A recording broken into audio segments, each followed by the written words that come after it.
oddiy zoom, balki 32 karralik optik zoomga ega bo'lib, u sizga tafsilotlarni uzoq masofadan, detallarni sifatini yo'qotmasdan ko'rish imkonini beradi.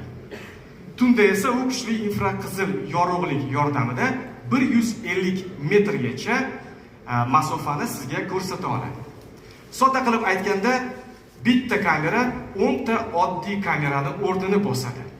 U yuk mashinasini raqamini, darvozalardagi yozuvlarni, hatto uzoqdagi odamni harakatini ham endi sizga ajratib ko'rsata oladi. Unda sifat o'zgarishsiz qoladi. Uning asosiy xususiyati maqsadlarni chuqur o'rganish asosida tasniflashdir. Bu shuni anglatadiki, u odamni mashinadan ajratib turadi va maqsadni avtomatik ravishda yo'naltira oladi. Endi barcha elementlarni ishonchli ulash uchun bizda